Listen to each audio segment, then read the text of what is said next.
Announcing the arrival of Puan Maslina binti Musa, Head of User Education and Empowerment Unit, Miros. Puan Rosiana binti Shahril, Miros Research Officer. Inspector Nur Natasha binti Zainal, Traffic Unit Officer, Office of Security Management. Accompanied by Sister Nur Atasha binti Rosnan, Secretary 3, Taruf Week, Semester 1, 2024-2025 intake.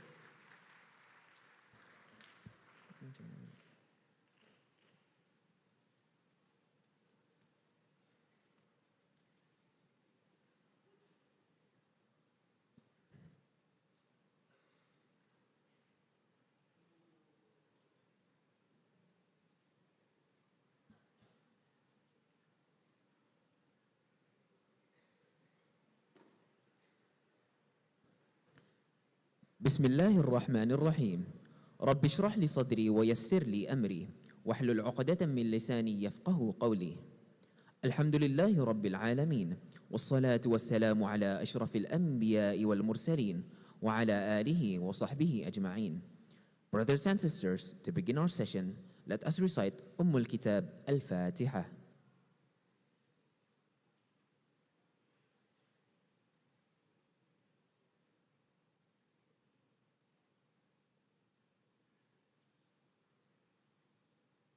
Ameen, Ameen, Ya Rabbal Alameen. May Allah bless our session for today. Dear brothers and sisters, this morning is very special. We are delighted to have Miros, which stands for Malaysian Institute of Road Safety Research. Miros is an agency under the Ministry of Transportation Malaysia that serves as a central repository of knowledge and information on road safety to be with us today. We also have an officer from OSEM, which stands for Office of Security Management, that is responsible for overseeing and implementing policies and procedures that ensure the safety and security.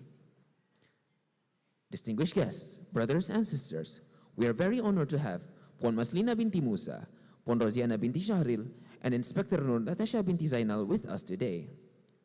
Without further ado, we would like to invite our first speaker, Puan Maslina binti Musa, Head of User Education and Empowerment Unit, Malaysian Institute of Road Safety Research, Miros, to proceed to the talk. Please welcome.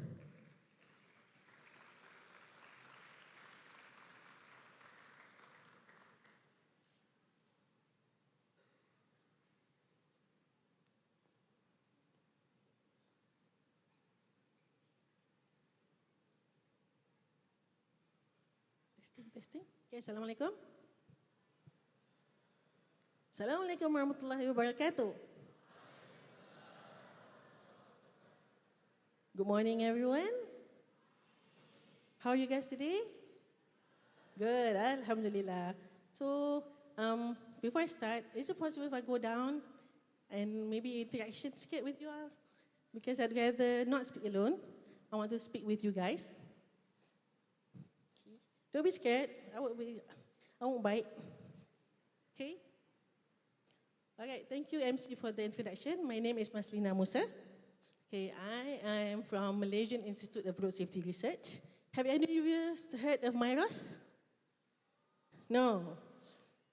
Haven't heard of Miros? Okay, Miros is an agency under the Ministry of Transport. Okay, along here today is my colleague, Ms. Rosiana binti Shahril. So we're both social research officer. So we conduct research in Miros related to road safety. Okay, next. Okay, so as I mentioned, we are an agency, a statutory body under the Ministry of Transport. So we were established in 2007. Okay, I was there since then. So our office is in Kajang, located in Kajang. There's only office there, but we do have a lab in Melaka. So we do in Melaka, so we crash test of a car. Okay, so basically we conduct research related to road safety. And we do conduct even programs and also activities related to road safety and do trainings to others. So this is a video of actually what we do in Melaka at the Miros lab. Next.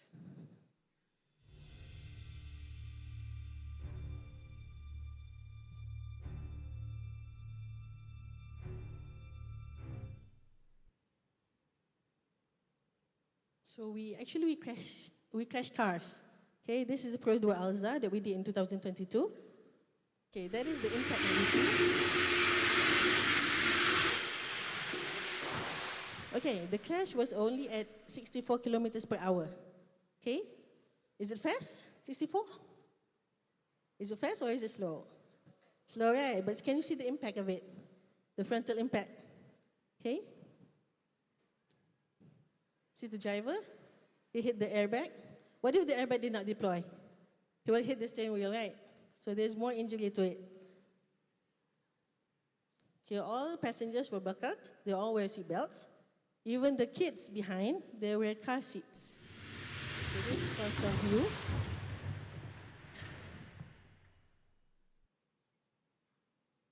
Both the airbags deploy. See this from the inside. So this you see the two kids inside? They're both buckled with car restraint system, car seat.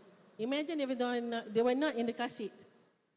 Okay, they might be thrown out of the car, okay, to the windows.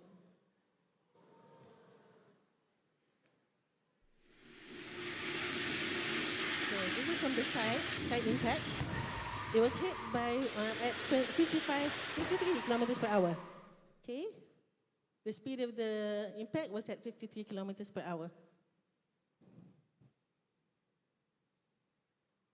Okay, both the drivers and also the passengers were belted.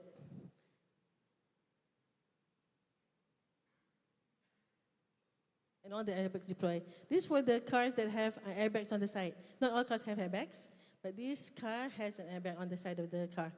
Okay.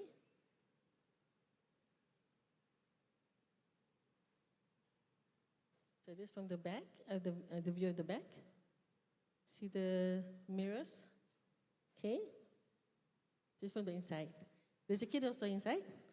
Okay. Imagine they were not in a car seat, so they might be thrown out. All right.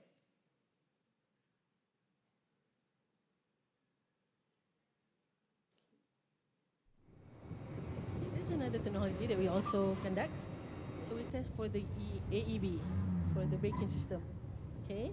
So most of the new cars now, they have this feature, this technology, whereby within a certain speed, they can automatically brake without the driver having to press the brake. Okay?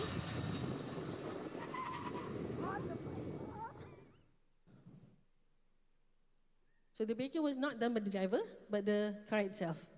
All right? So there's another technology, the blind spot detection system. Okay, they give warning and maybe alarm so that the driver knows there's another users on the road. So basically, this is what we do. Asian NCAP. So Asian NCAP is a national car assessment program where we crash cars. So we give rating to cars that has features of safety of the cars. Okay. So there's rating from 1 to 5. So most of the cars in Malaysia are 5 rated. The new cars. So they compare to the safety aspect of the technology of the vehicle. Okay, next.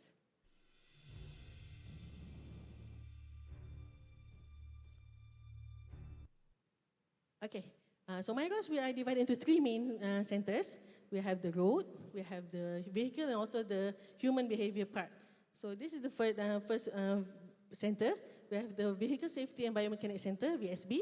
So here, usually we do studies, research, or even programs related to vehicles, okay, including the car, the motorcyclists, the motorcycle lorries, even car assessment program. So, okay, next. Apart from vehicle, we have the Road Safety Engineering and Environment Center, RER. So this center will conduct research programs related to roads, road furniture, road assessment program, and road furniture, okay? The next one is related to human.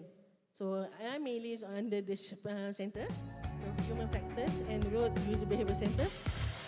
So here, we conduct studies and research, even programs related to human behavior. So we go to schools, we give training for the drivers and the riders, and we also come here, okay, to give talks and give awareness to all the students, to everyone, to increase their knowledge on road safety. Okay, next. Okay, I would like to ask someone, what do you think about the scenario of road safety in Malaysia? Okay, who's the lucky one? The first one today. Don't worry, each one that participates will get a gift, right? Okay, let me ask you. Assalamualaikum.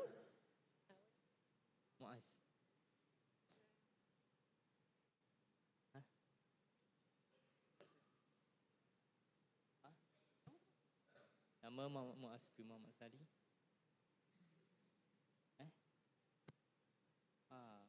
Ambil ijazah Usuluddin. Okay. What do you think about the road safety in Malaysia? How serious is it, or is it not serious? What do you think?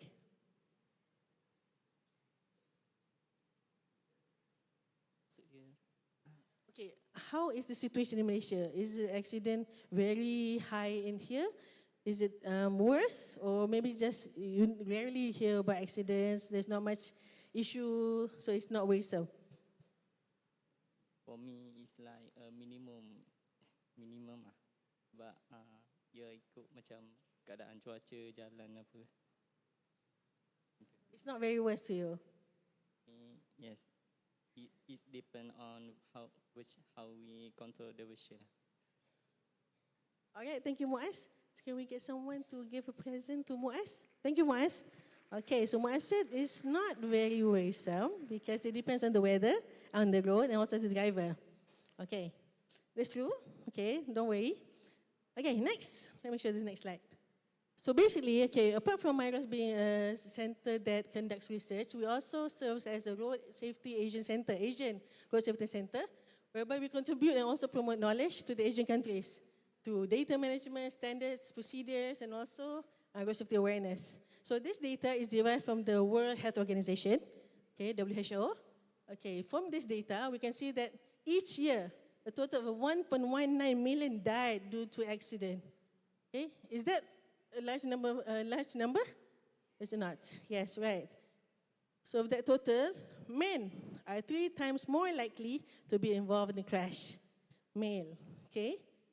And then those aged 5 to 25 years of age are the one that is the leading cause of death among them. Those aged 9 to 25, and among them, more than half of them that died are vulnerable road users. Those are cyclists, motorcyclists, and also pedestrians. So this is the data derived globally. So next, you will see for Malaysia. Next, please. Okay, so based on that statistic, every 24 seconds, someone died today due to road accidents. So as I'm speaking up here, there's people die due to accidents. So how about in Malaysia? Can you take a guess? Per day, how many died due to road accidents? 20? Okay, 20. Any other guesses? Much more lower or much more higher? 30? I had 30. Any more? So basically in Malaysia, next, 17 died every day due to road accidents. 17, that is a lot of number, okay? Right, next. So this is derived from the Department of Statistics of Malaysia. So this is statistic on the causes of death in Malaysia for 2022. So there are 10 principal causes of death displayed here. So majority of them, 9 out of 10, are related to health. Here we can see that heart disease, pneumonia, COVID, right? But the number 5th leading cause is caused by road accidents. Okay, so next please. Yes, this is the 5th number. So most of Malaysians, the 5th number of death is caused by road transport accidents. Okay, next. So if we break down into type of road age. 4 please, previous slides. Okay, so we break down by age.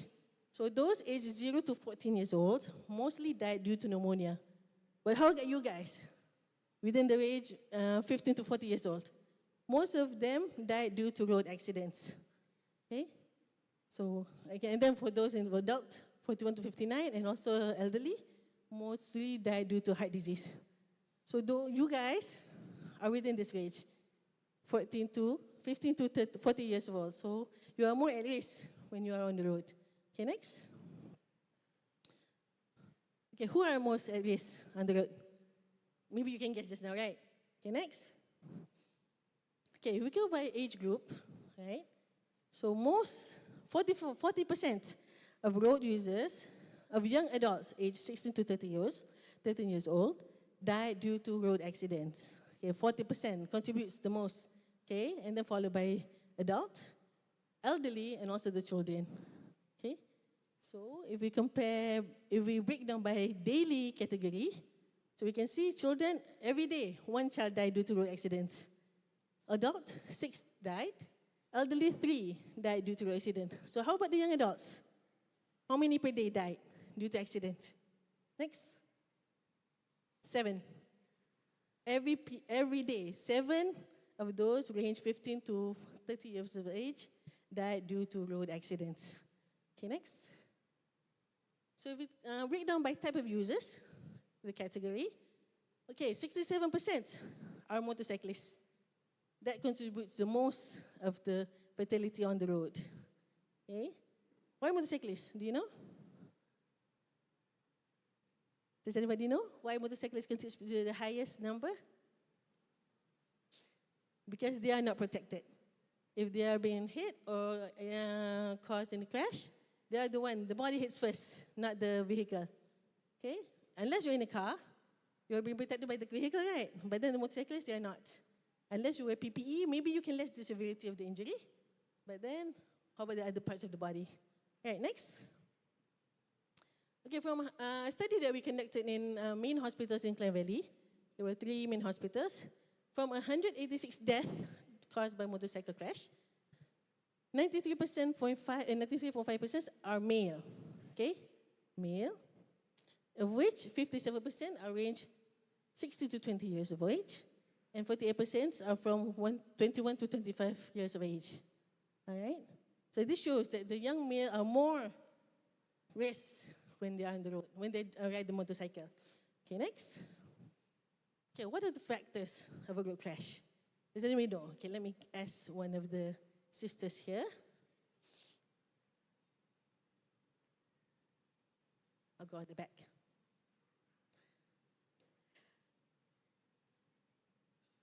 Assalamualaikum.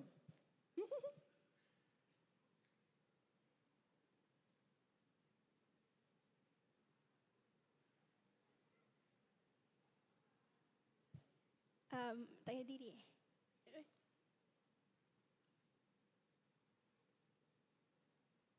Assalamualaikum. My name is Aina Maisarah. Okay. Huh? Okay. In my opinion, one of the factor of road crash is looking at your phone while driving. One of it. Okay, thank you, Ayamai Sarah. So it is true, one of the main causes is looking at your phone while you're driving. That is one of the main reasons. Okay, next of the slides. Okay, actually when we talk about factors, there are 3 main factors. Human, road, and also vehicle. But human contributes the most, of 80%. So, looking at the phone is one of it. All right? So, if you have a 5-star road, if you have a starter vehicle, however, your behavior behind the steering wheel is very poor, you ride recklessly, there's no use. Okay? So, you have to change your behavior, you have to drive safely, so you can be safe on the road. All right? Talking about safe, talking about human next. So what are the main 5 factors that contribute to the crash? Okay, driving under the influence, okay? Either you take drugs, or you drink alcohol. Speeding is the main factor. Not wearing your helmet for a rider, not wearing a seatbelt, and for kids, not wearing child restraint system. Okay, next. So talking about speed, the faster you drive, the stronger the impact. Imagine you're driving at hundreds of kilometers per hour, okay, and then you crash upon another vehicle. How is the impact? Imagine it. So at the speed 100 kilometers per hour, the effect is equivalent from a vehicle falling from a 12-story building. So can you imagine that? So that is for 100 kilometers per hour. But what about for 50 kilometers per hour? It seems that it's not very fast, right? 50 kilometers, but then it's equivalent to falling from a 3-story building. Okay, next. Okay, let's take a look at this video. It's about speeding and also focus. Belum anda menunggang laju, pernahkah anda tahu tentang teori penglihatan terowong? Keadaan ini berlaku apabila anda memandu laju. Penglihatan pusat anda jelas, tapi penglihatan sisi anda kabur. Semakin laju anda menunggang, semakin luas zon kabur yang terhasil, kecuali titik ini. Apa yang akan berlaku seterusnya?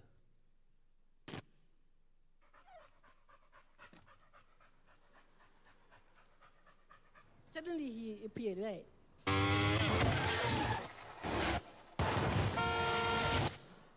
Okay, Did he see the dog?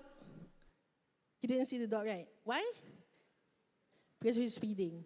You only see what is focused ahead. Okay? So if he had seen the dog, if he had slowed his motorcycle, he have seen the dog, he had maybe move away. Okay? Try to move from the dog. Okay?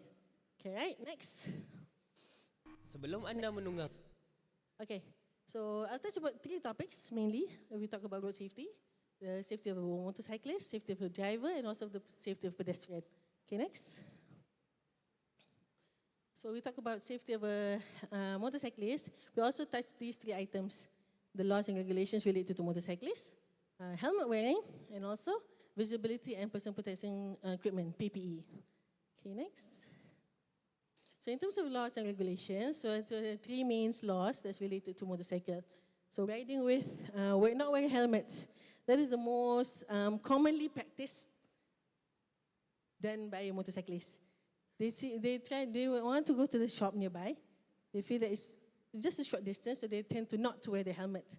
But then if you do not wear a helmet, you can be fined 300 ringgit under the kaedah, motorcycle kaedah. When you wear a helmet, you have to buckle it properly. Okay? So wear your helmet each time you ride your motorcycle. The next one is using phone while riding. Okay, that is also against the law. So you can be fined 300 ringgit also.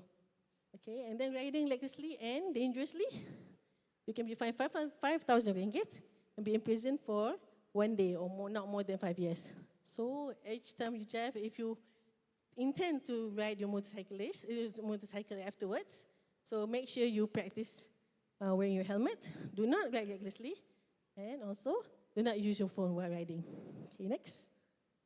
Okay, what do you see here? Is this correct? But there's something right about this.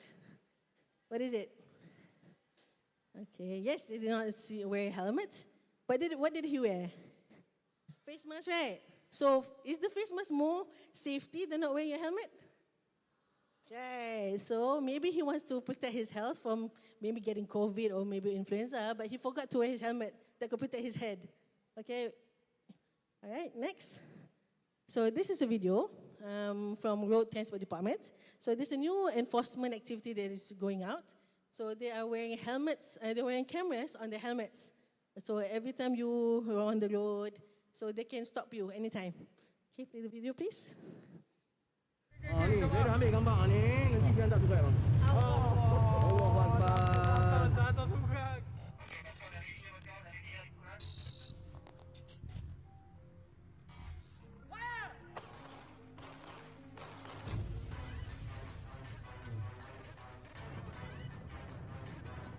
So the camera is on the helmet. So they can go around and see people that do not wear helmet, or maybe do not use their seatbelt, or maybe use their phone while they're riding or driving. Allahu Akbar. Jangan terkejut. Allahu Akbar. Masih Terkejut dia. topi tak pakai. Mati dia. Masih tak pakai topi. Masih tak pakai topi. Ha? He mentioned that he was just a short distance ride, so he did not wear his helmet. Ha? Boleh lagi ke dia lepas ni pakai topi? Sedih. Sama ada 3 kopi tu. Ada duit nak bayar? Tak ada kan? Dia pakai topi. Patah balik, dia pakai topi, baru pergi kedai. The officer did not summon him immediately, but he advises them. So later, after this, you have to wear your Dah, helmet. kita patah balik. Nah, baik, baik.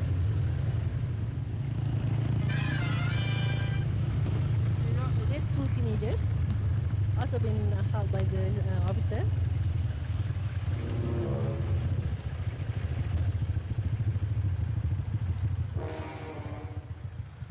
Mana nak pergi ni?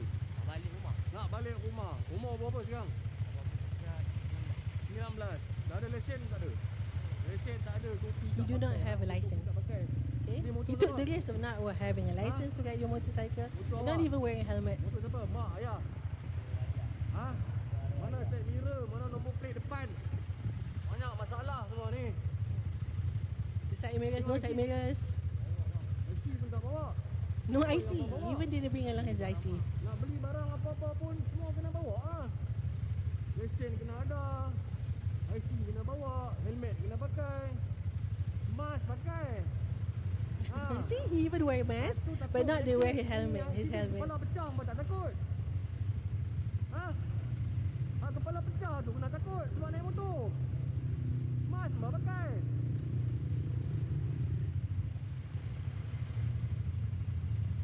Tapi balik lain kali pakai topi. So the officer did not summon him. Ha? So he released them, but then he advised them to wear it properly after this. Kuat nanti sampai kuat dekat alamat ni, pemilik motor ni kena bawa apa dua-dua orang pergi GPJ. Faham? Jalan.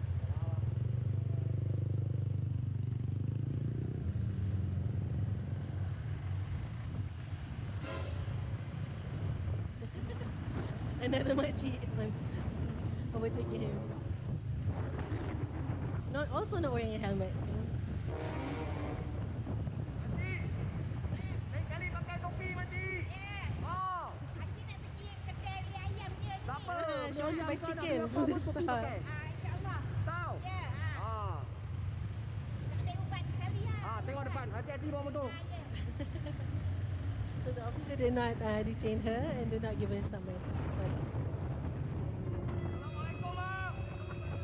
Awak topi tak pakai, bang. Bawa anak bini pula naik motor, topi tak pakai. Ya, minta maaf. Ha? Baru ambil motor dekat workshop. Oh, ambil motor tak apa, kang. Duduk-duduk atas jalan ni. Ya, ya, Dia minta akan maaf, cerita baku kalau mau, bang. Ya, betul sekali. Ya. Okey, okey, okey. Ni, saya dah ambil gambar ni. Nanti saya hantar surat, bang. Allahu Akbar. Tak surat.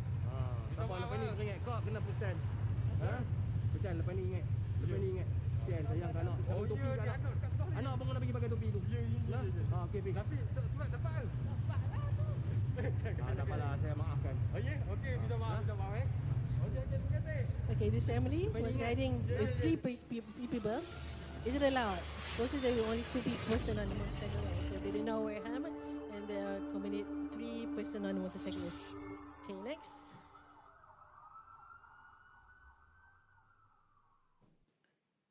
Okay, on the helmet. So I think most of you who have ride a motorcycle knows you have to wear a helmet. So what is the function of a helmet? It protects your head from an injury if a crash occurs, if you fall down from the motorcycle. So if you want to buy a helmet, make sure it's serum proofed, okay, from the Malaysian Standards Department. All right. So basically, these serum proof helmet they have been gone through tests, penetration tests, and to see how much it can absorb the energy. All right. So next. So this is another video about helmet wearing. Okay, play the video, please.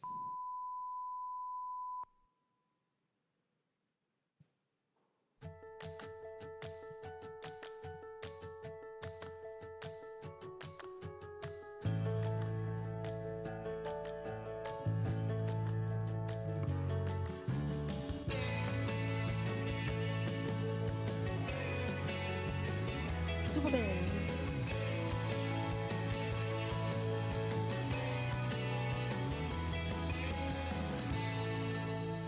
So ensure your safety while you're riding your motorcycles. Wear proper protective clothing and wear your helmets, okay? All right, okay, referring to proper protection, make sure when you ride your motorcycle, you have to wear bright clothing, okay, so that others can see you. Okay, if you don't have the reflective vest, wear bright clothes, white, maybe red, orange, okay? So people can see you, especially at night. Okay, next. So this is another video. Okay, please, it needs to be pressed manually. Oh, turn back, please. All right. So this video shows that this rider Ini penunggang yang wears bertanggungjawab properly, dan bijak. bright Tetapi bukan helmet, semua orang sepertinya. Bagi mereka, hitam itu bergaya. Mereka tidak peduli untuk berpakaian supaya boleh dilihat. Kurang peduli tentang lampu belakang. Dan bila itu berlaku, inilah akibatnya. So the driver didn't see Menunggang him dengan because baik he wear all sahaja black. tidak mencukupi. Okay, so Jadilah penunggang it's yang not about bijak. the Tunggang untuk fashion dilihat. or what, Anda so it's for your own mampu safety. So mengubahnya. when you ride your motorcycle, especially at night, please wear proper clothing, bright clothing. Okay, next. Okay, this is another video. It's also related to proper helmet wearing actually. So next, play the video please. So this is an accident that occurred. Penunggang motosikal termasuk 3 beradik 2019. cedera selepas terbabit kemalangan membabitkan 7 kenderaan di kilometer 25 Lebuh Raya Damansara Puchong LDP dari arah Cyberjaya ke Kelana Jaya pada Ahad 4 Ogos. Dalam kejadian 4.45 petang itu, kemalangan berlaku apabila kereta Pro 2 Myvi dipandu individu belum dikenal pasti. Alhamdulillah, everyone survived because they wore their helmet properly. Otherwise, maybe the helmet would come out from their head and maybe they would get more severe injury or maybe died on the road. Okay, 4 motorcyclists were involved in this accident. But we won't know what will happen when you're on the road, right? Maybe we tend to ride properly, drive properly, but we don't know what others will do on the road. Okay, next. So I see that some of you cannot watch this type of video, right? So this is another video related to personal protective equipment. Okay, play the video, please. So as you can see, he's wearing long sleeve shirts. He's wearing a helmet, full face helmet. Okay, he's wearing a shoe and also wearing jeans. Okay.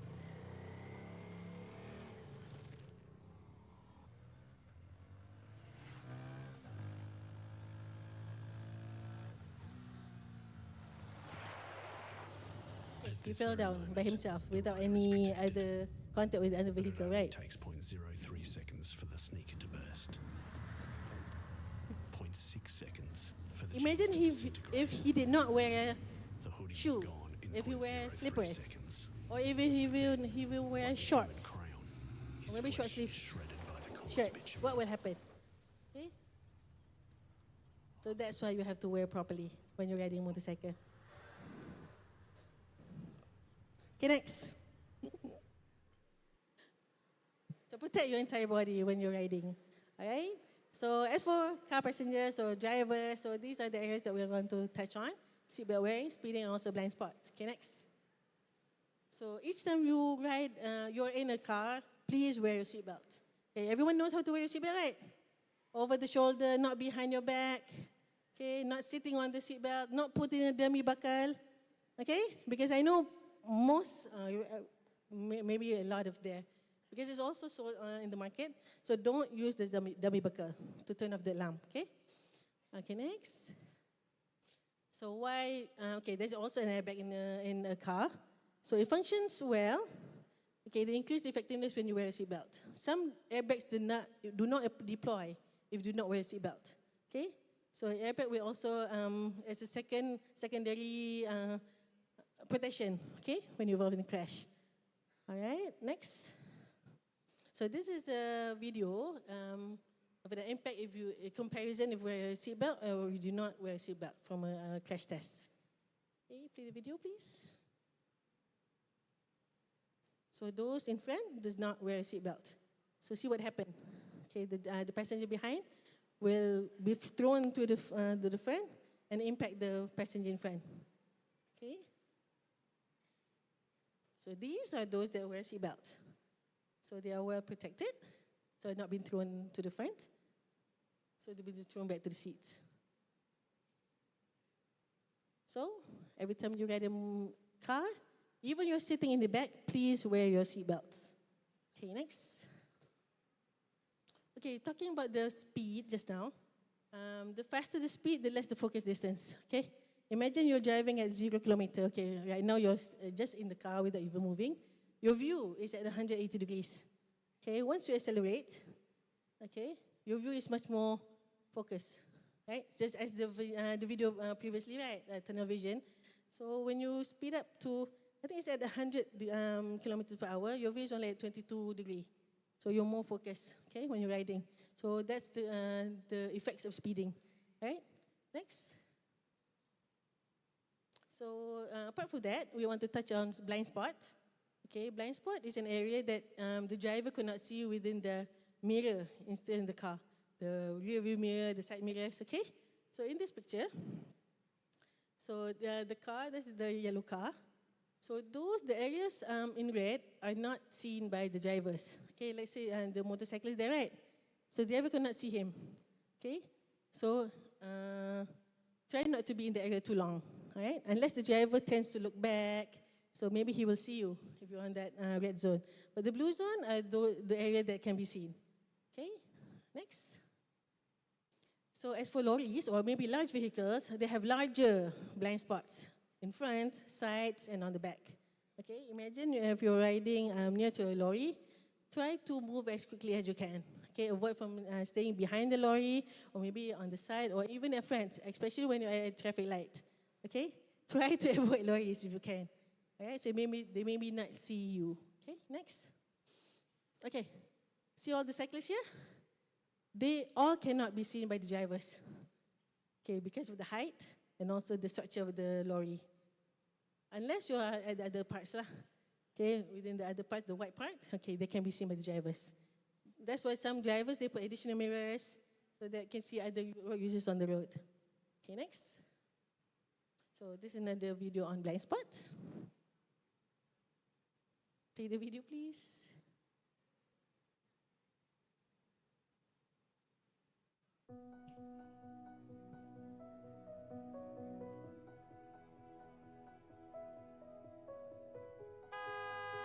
See, the driver didn't even see the motorcyclist. That is through the side mirror, of course.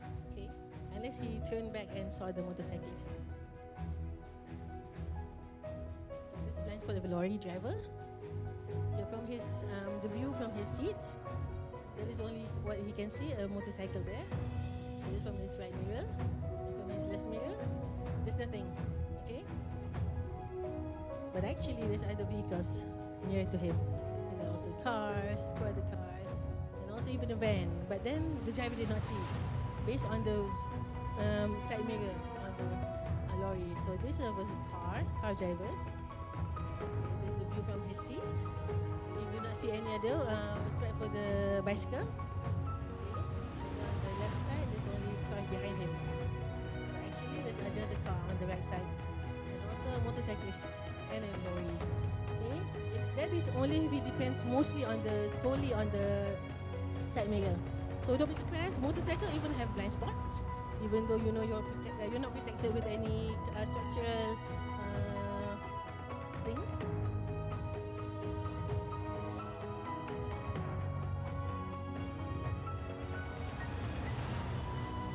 Okay, so prevent from saying I did not see him. Okay, make sure you are all aware when you're riding on the road, you're driving on the road. Try to say that, oh, I did not see him. That's why I crashed into him. Okay, make sure. Okay, what you can do, you can optimize your mirrors. You can add additional mirrors. Okay, don't depend solely on the mirrors on your car or vehicle. Okay, and then don't assume there's no other vehicle on the road. Okay, you are not alone on the road. Okay, there are also other users. Right. Okay, next. Okay, one more on pedestrian. So pedestrian, I don't want to touch much on this because I know you guys know the basic steps of crossing the road. Who knows the here? Basic of crossing the road. What do you have to do? Right, left, right. Okay, first you have to stop. Okay, next. Next slide. Can you press next, please? Okay, so there are 5 steps basically. When you want to cross the road, you have to stop on the side of the road. Look right, left, right. And then here, if there's an incoming vehicle, think if it's safe to cross the road, or maybe, and then you cross safely. Okay, so basically for kids, when we teach them, we have to hold their hands. So those below 9 of age, we have to be with an adult. Okay, so to ensure your safety while crossing the road, please use the safe crossing facilities if there is provided, such as next. Okay, signals, pedestrian crossings, and also pedestrian bridge. Okay? Okay, next. Okay, when we talk about crash, okay, I've shared with you the race. What do you have to do when you ride a vehicle, motorcycle, car? Okay, what are the effects of crash? Can somebody share with me? Let me go through here first. Okay, let me select one. Or maybe do you want to volunteer? Anybody want to volunteer? What will happen? What do you think of a crash? Okay, we have a volunteer here. Okay, when you hear a crash happens, what do you think of? My name is Abdul Wahab. I'm in architecture. I'm taking architecture class. The effects of road crash are injuries, death, and conflicts and compounds, even imprisonment. That's true, that's all true. Okay, Secretariat, can you give a gift to him? Thank you. All right. So go to the next slide, please. Okay, we seldomly hear about crashes involving students, school students, and also university students. So these are some of the articles that was derived from newspaper related to accidents. So most of them died upon examinations, merempet, riding recklessly, okay? So next. Okay, let's see this one video. Play the video, please.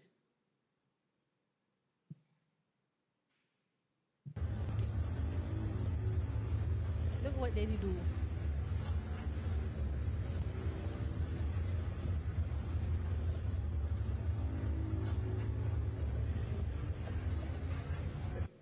Okay, the video ends there. I don't know what happened to them, but does it occur to them that maybe the lorry driver will stop immediately?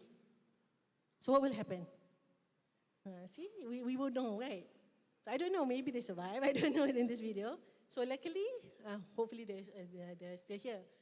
So this is another video. It's at the red light junction. Okay. Kau boleh parking kat sini lah.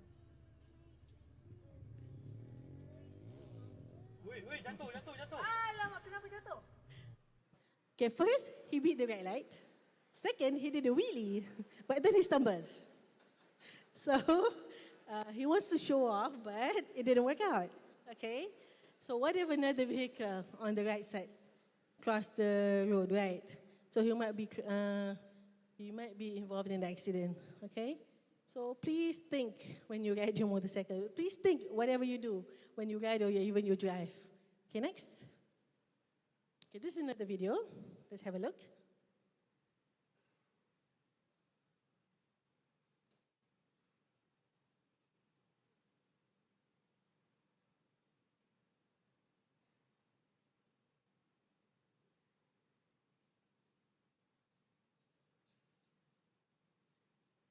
So if you can see, there's an incoming motorcycle there. Right, okay. What do he want to do? He stopped. Maybe he wanted to give way to this, the car driver actually. But then the car driver wanted to get away from him. He accidentally hit the motorcyclist. So maybe they didn't even occur to them that the motorcyclist will stop and then the car driver will try to avoid from him. So the last, he hit the motorcyclist. So luckily the motorcyclist survived. And then he woke up, stand, maybe in a shock. Okay, next. Okay, so when we talk about accidents, in terms of accident costing, okay, the cost of an accident, we can put it in an iceberg analogy, okay, iceberg analogy, whereby when an accident occurs, people only see on the surface the damage caused, the injury, the severity of the victims, but what are the other, what are the other hidden causes that people don't know, or maybe people forget to look at? Okay, next. See, there are other things that people forgot to look into when an accident occurs. Okay, next slide, please. Okay, people usually look at the direct cost when the accident occurs. 1/10 of it is the direct cost, where the cost of an injury, the cost of the damage of the vehicle, but then there are 9/10 of other costs, indirect costs, such as medical costs, okay? The loss of a breadwinner of a family, let's say your father or maybe your mother, the one that provide the soul for your family, right? So maybe the loss of the breadwinner, social problems, okay? Social problems, loss of occupation because maybe you have to cut off your several parts of your body maybe due to the accident, and also the loss to the government, okay? You may not be fit enough to work anymore, okay? And maybe neglected children, okay? Next. Okay, so in Miros, we do have another program we call Miros Art. Okay, Miros Art, we interview victims of a crash, and then we portray it in a black and white pictures. Why black and white? Because we want to bring the emotions, bring the empathy to others, to raise awareness. So this is a picture of a man. He was coming back from work, so he hit the median of the road, and then he cannot work for 6 months. However, he's very I'm grateful that during that crash, he wore a helmet and he survived. All right? So there's a few more, but then I want to skip because we're running out of time. Okay, next, please. Okay, this is another picture. So this girl actually on the bottom, she was involved in an accident when was 12 years old. But due to the accident, she cannot walk anymore. She can only crawl on the floor. Okay. Okay, next. This is another one. Okay, this is the last one. So this ITM students. Okay, he was hit by a teenager, 14 years old, that was riding without license. Okay, so to do that, he's in a coma since 2008 up till now. So this is the effect of a road crash. So how serious it is when you are involved in a road crash. If you're lucky, you can survive with minor injuries, but if you're not, this is what will happen. Okay. So why do you need to know about road safety? Okay, why do you need to know about road safety? Next. So based on your study field that you are having today, now currently in the IUM, so I know that you are graphic designers, maybe you also learned just now. Okay, you have social science, laws, economics, mathematics, education, computer science. But all of you, whether you have different backgrounds, you may contribute to road safety. Okay, either be in educating people on road safety, or maybe designing infrastructures or technologies related to road safety. Okay, next. So you can make a change. So you contribute by, in terms of engineering, you can to engineering or maybe architecture, build highways or ramps that can be used by OKU people. You can emphasize on enforcement of the laws. You can also study on road accident statistics. You can study human social factors, okay? And also you can become the educator of the nation's children by teaching road safety education in schools. Okay, next. Okay, Miros has made a courtesy visit to the Ministry of Higher Education way back in 2023. Okay, so through there, this is why we are here. So we try to implement road safety talks or maybe lectures during the orientation session. Okay, we can establish secretariat or maybe student association that focuses on road safety. And also we can be collaborative relationships through assignments of final year students projects. Right, next. So apart from that, so Malaysian government has come up with the Malaysian Road Safety Plan, 2022 to 2030 actually, sorry. So this plan is responsibility for all parties to participate on road safety. Okay, so there are 10 priority areas. So one of it, next. So the one here under priority area 6 of safer journey for high risk group. So you guys are the high risk group here, okay? So youth aged 15 to 30 are the group that are most at risk of becoming victims of the road accidents. So through this priority, road safety education will be empowered formally and informally to be responsible of behaviors and attitudes in the community. Okay, next. So getting to road safety education, we'll be implementing road safety education in school. How many of you have been taught of road safety education at school? Does anybody do? Okay, I see your hands up there. Okay, good. Okay, so I see that your teachers teach you. Okay, so basically we've been engaging students in schools away from Taska and Prasekolah. We've engaged. So all these students from children we teach on road safety education. Okay. Okay.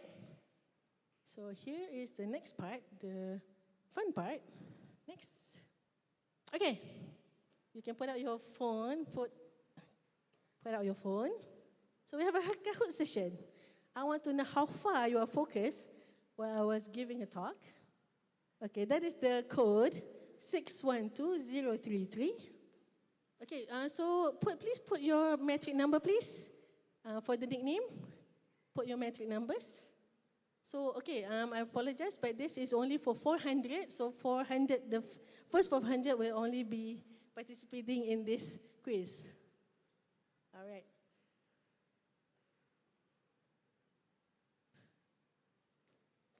Okay. So the 34, 35, keep coming. Numbers, log in.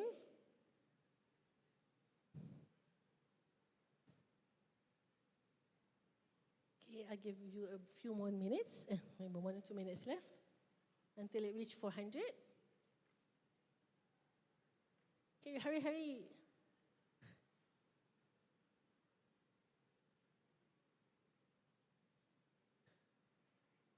Okay, we're now at almost 300. So a little bit more. Only 400 seats for this quiz. Oh, okay. We're more than 400 right now. All right. So maybe to cut short. Okay, I think there's 468 participants today. Okay, so there are 10 questions, 10 quizzes. The top 5 will receive a present from Miros. Okay, the top 5 correct answers. Okay, the first question. Miros is a, what is it? A private consumer research company, statutory body conducting research on road safety, non-governmental organization focusing on road safety, or part of road transport department. Which one is correct?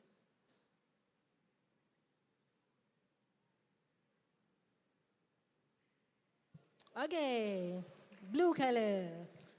Okay, good.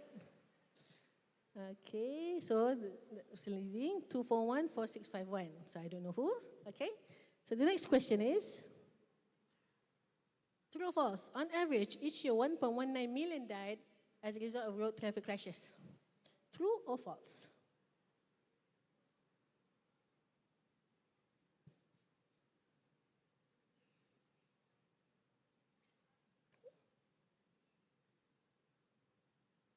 Oh, there are more answers than participants, I guess.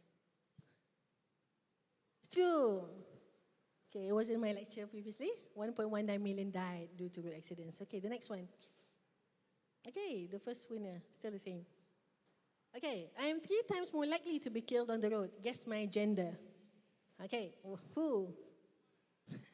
Perempuan? Okay, type your answer there.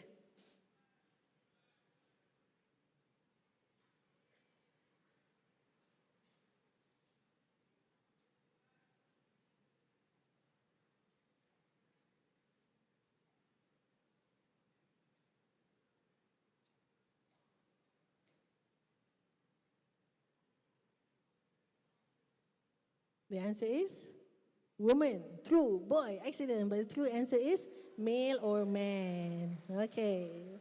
So male are 3 times more likely to be involved in an accident. Okay. Then the fourth question. Multi-selection. The main cause of death on the road is human factors. Some of the factors are as below. Not wearing a helmet. Speeding, DUI, driving according to speed limit. Which one is it?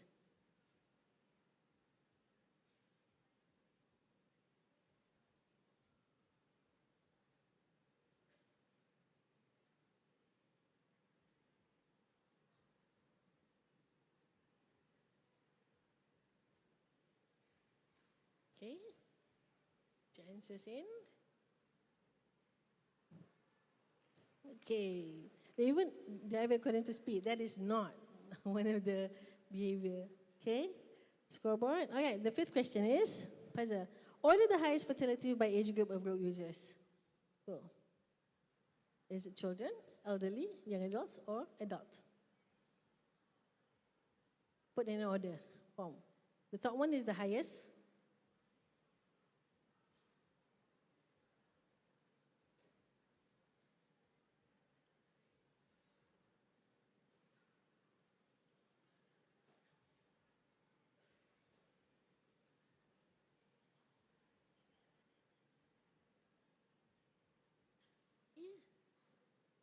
Put your answers in.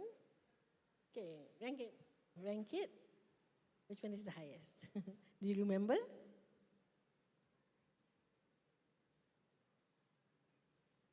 Okay. So, okay, only 195 got it correct. The rest you got it wrong. You didn't rank it properly, okay? Okay, back to the next question. Then number 6. Right. Order the highest fatality by type of road users. Okay, that was age just now. This is the type of road users. Okay, car driver, motorcyclist, cyclist or pedestrian? Which one is it?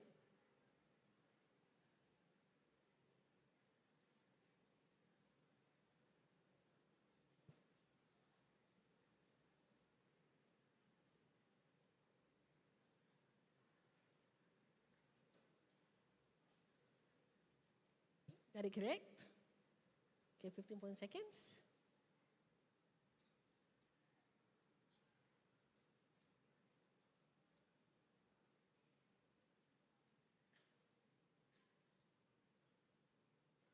Okay. So only 125 got it correct. The rest you got it wrong. So maybe you got confused by pedestrian and cyclist, I guess. Okay? So pedestrian died more on the road compared to cyclists. Okay? So the next question, 7 questions. If you're not wearing a helmet, you can be fined how much under the law? So this is quite easy, I guess.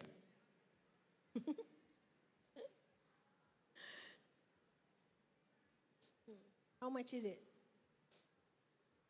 150? 350? 500? Yes, the correct answer is 300, okay? So 150 is actually usually maybe when they give discounts, okay? So basically it's 300 fine, okay? Next, the 8th question. Okay, the violation that these parents made are, so you watched the video just now. Okay. Okay, what did they do wrong? Select the correct answer.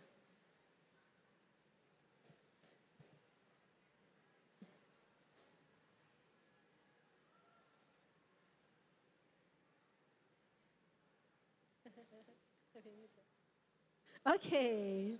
Oh, some even answer having a good time. It's not wrong to have a good time, but at the right place, okay? Okay, the 9th question. Pin an answer. Pin an area that can be seen through the trailers or truck driver's window.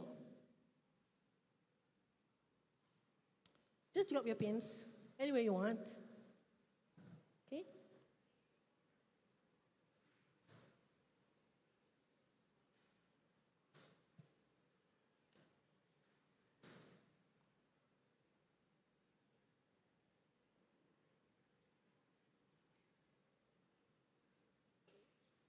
Few seconds, 2, 1. All right.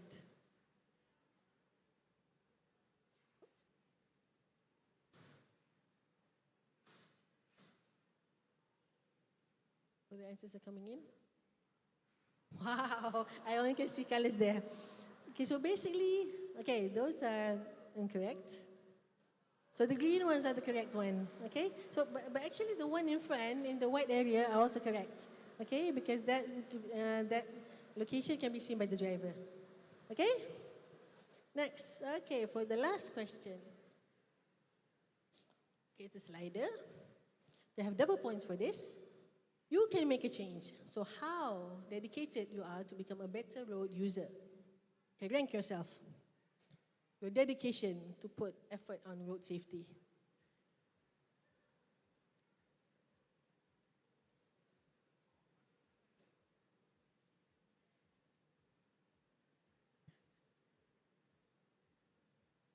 Okay?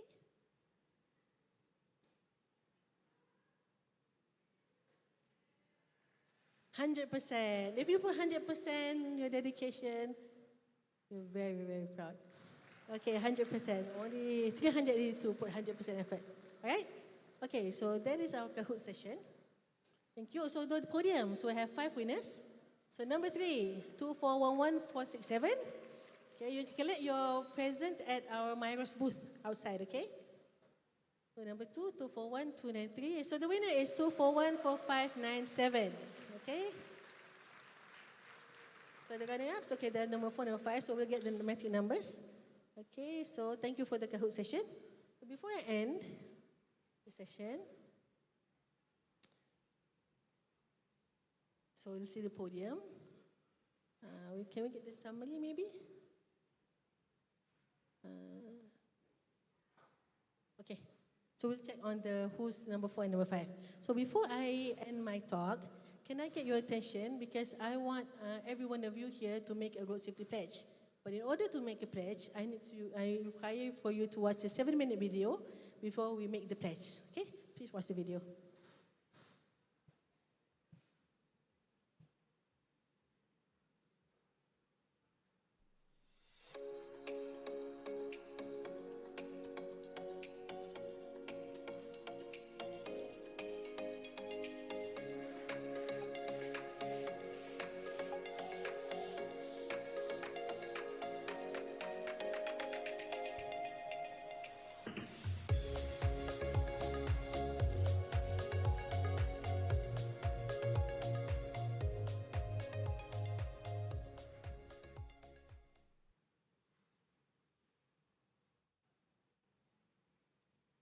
Pada tahun 2021, di Malaysia, sebanyak 67% kematian di jalan raya adalah melibatkan pengguna motosikal.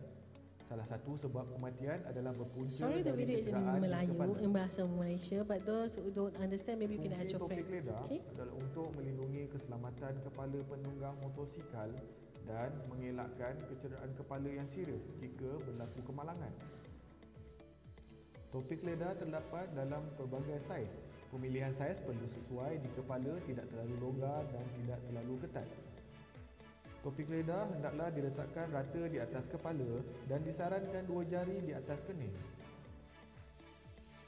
Pasangkan klip topik lidah dan laraskan kedudukan tali keledar.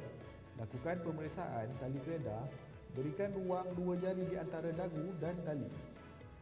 Pastikan topik keledar anda tidak bergoyang ke depan, ke belakang atau ke kiri dan ke kanan. Anda dinasihatkan untuk mengganti topik keledar jika terlibat di dalam kemalangan. Tiap penunggang dan pembonceng perlu memakai topik keledar setiap kali menaiki motosikal.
Drive safe, ride safe, and stay safe.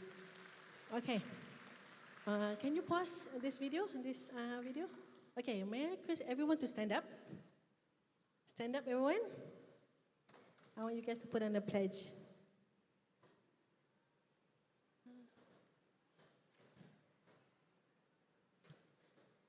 Okay, put up your hands. Is everyone up already? Standing? Okay. Okay, you can scan the QR later after this. Okay. Okay, put your hands up. Hands up. Okay. I hereby pledge to follow all safety precautions before driving or riding. Abide by all traffic rules and regulations at all times.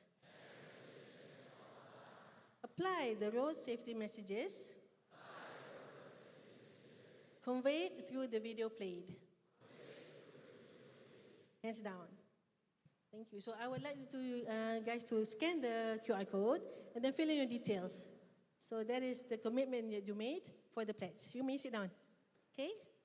So I'll give you about 1 or 2 minutes more to scan the QR. Just fill in your names, your metric number, your student number, also your email.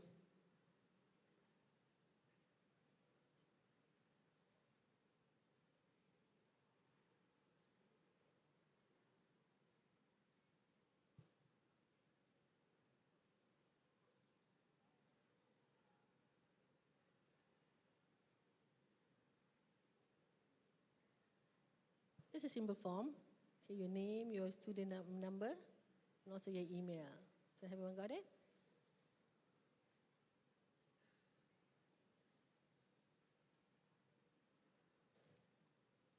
Okay.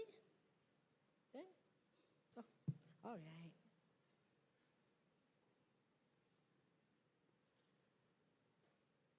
Okay, so everyone has scanned the QR code? All right, good. Okay, Alhamdulillah, so that will end my presentation for today, my talk for today. So before we end, I hope that you guys at least learn something on road safety. You enhance your knowledge on road safety, but don't keep it to yourself. Share it with others, share it with your parents, share it with your friends, so we can all be safe on the road, because we're not alone on the road. We share the road with others.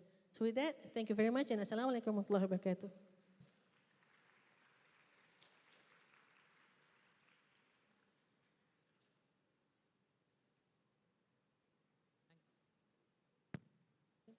Thank you, Puan Maslina and Puan Rosiana, for the insightful knowledge session and activity.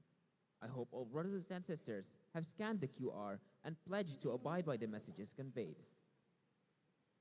To all winners of the Kahoot session, from 1st to 5th position, and the ones who have answered any questions, you may claim your prizes at the Miros booth after the end of the session.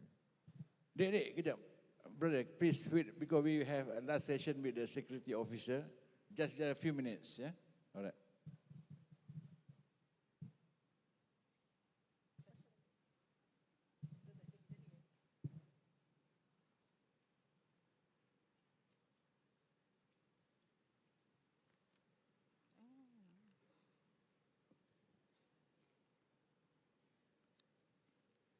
Okay, thanks to the moderator.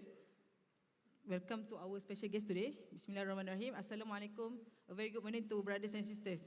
My name is Madam Nur Natasha binti Zainal. I'm from Office of Security Management. I'm in charge of traffic unit.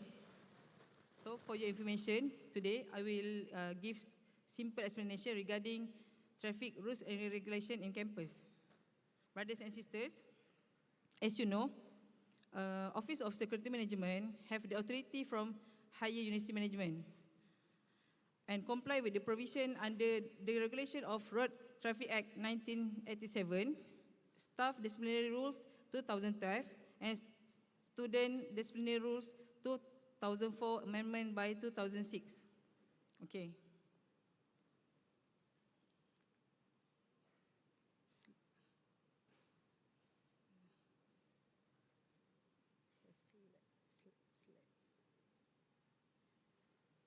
Okay, next. Okay, this is our higher members of OSAM. Next. Okay, brothers and sisters, for your information, this is the most popular issues in campus. Okay, as you can see, this is the common traffic mistakes. Okay, next. Okay, if you can see this figure, you can focus on the second number of this figure. The student always use wrong way for pedestrian walk. Okay, next. Okay, this is the example of bicycle lane within campus. Okay, for your information, at the left side, on the dotted lane, is refer to the one-way direction, whereby only micromobility can use this way. But if you ride a motorcycle or when you are driving, you can use this way, but you have to make sure that there is no micromobility at that time. Okay, while at the blue lane is referring to the contraflow, which means that this way is using only for micromobility lane. Means that motorcycles and cars are not using this lane. Okay, next. Okay, brothers and sisters, as you know, there are few examples of permissible and non-permissible micromobility. Okay, non-permissible micromobility is referring to types of vehicle that is not used at main road, especially at micromobility lane. Okay, all this figure is not using in building except for wheelchair. Okay, next. Okay, can you see this? Okay, the second pictures at the upside. Okay, you can see if all drivers are recklessly when misuse of micromobility lane. Okay, we can be a victims of road accident. Okay, the first figure show that the student can be a victim. The second figure show that the staff, and the last one is from outsider. Okay, next. Okay, this one is a blue lane. Blue lane means that this is for contraflow for micromobility vehicle. So, brothers and sisters, please alert with surrounding. Only 30 km per hour speed limit. Don't be reckless while riding. Okay, next. Okay, for your information, in campus we have two disabled walkway. The one is Junction 17, nearest Mahala Usman, and the other one is Junction 24 at Mahala Safia.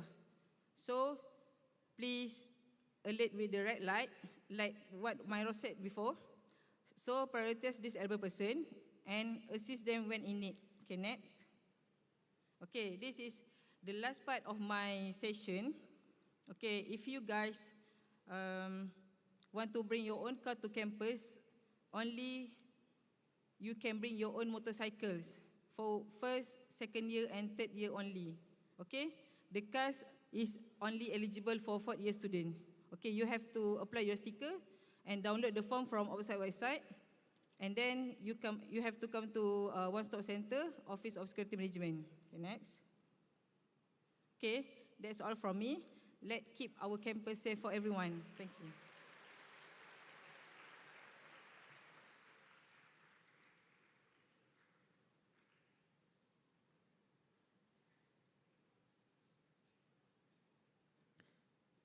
Thank you, Inspector Nur Natasha binti Zainal, Traffic Unit Officer, Office of Security Management, for the insightful briefing.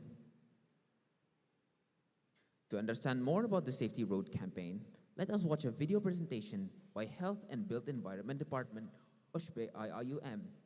Please pay your full attention throughout this video.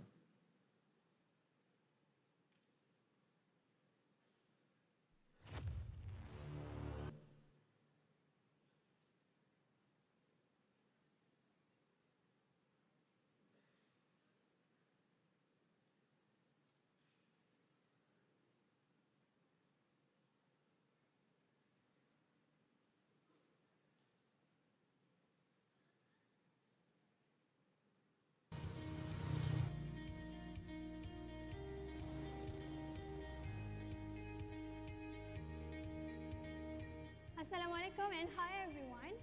To enhance our commitment to sustainability, we have kicked off a campaign to promote a low-carbon and go-green mindset. Green initiatives have been taken seriously by all parties, including higher education institutions. Most universities worldwide nowadays, including Malaysia, have started to implement various green campus initiatives to combat global warming and fostering sustainable campus growth.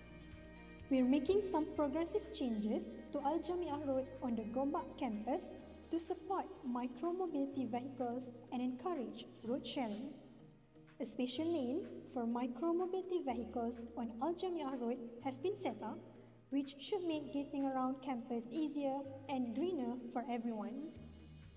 The blue lane here is only for micro-mobility device users. It's a contra-flow lane and one way only, so please be mindful when you use it. Cars and motorcycles are not allowed to use this lane.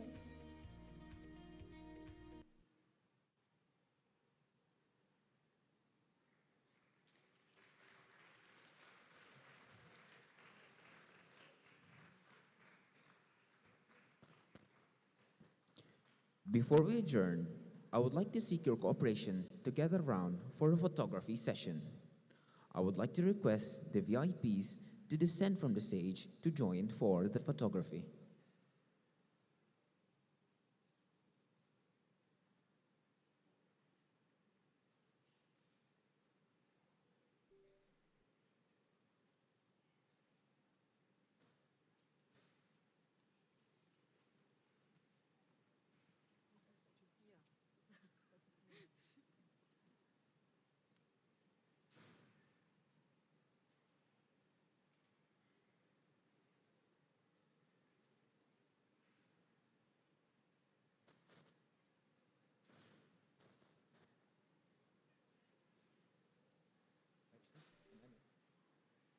Directions photography.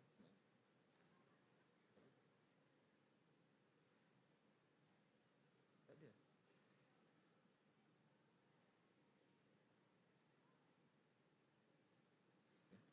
Skip ya.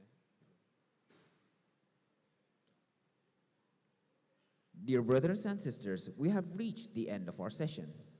On behalf of the organizing committee, I would like to take this opportunity to express our gratitude to Puan Maslina binti Musa, Puan Raziana binti Shahril, and Inspector Nur Natasha for coming here. We apologize for any shortcoming throughout handling this ceremony. We will now end our session with the recitation of Tasbih Kafara and Surah Al-Asr.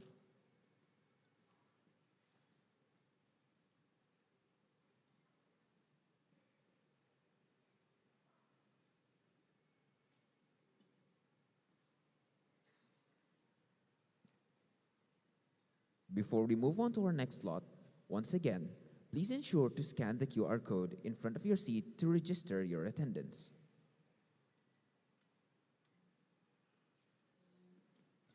For your information, every slot has a different attendance form. Every slot, you have to scan the QR codes in front of your seat and fill in the form. If you fail to fill in your forms, your attendance for this slot will not be recorded. Not only that, you will have to repeat the Ta'aruf week for the next semester. The link will be closed immediately before the next slot. Thank you for your attention and kind cooperation.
As we're about to begin our next session, brothers and sisters, please be seated.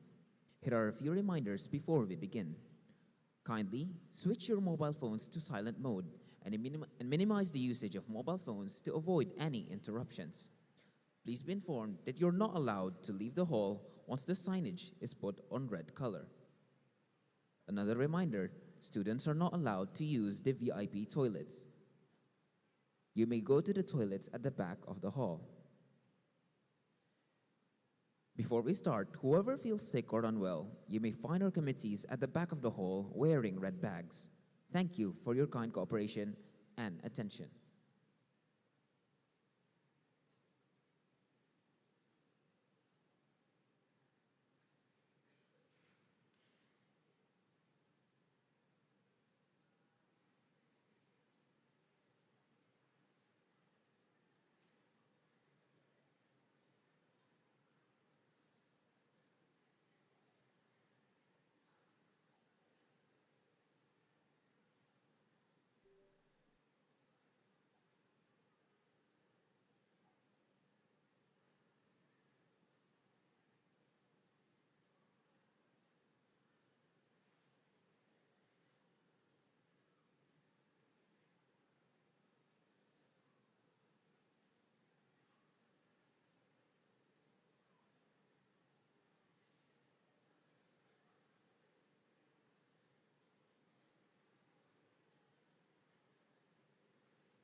As we're about to begin our next session, brothers and sisters, please be seated.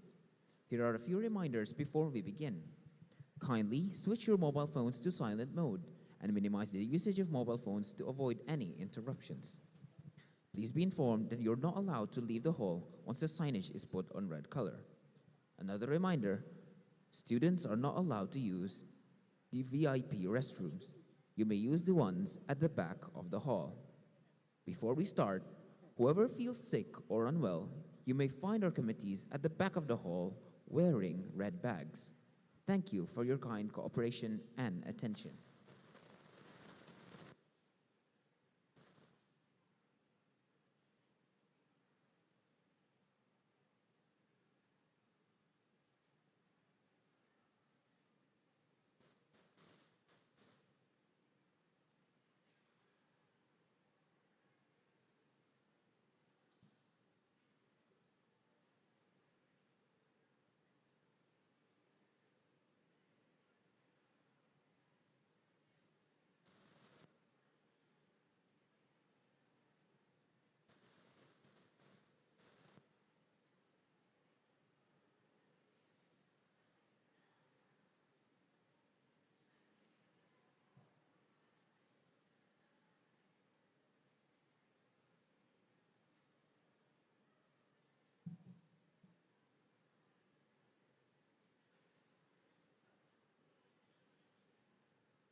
Okey dah kan?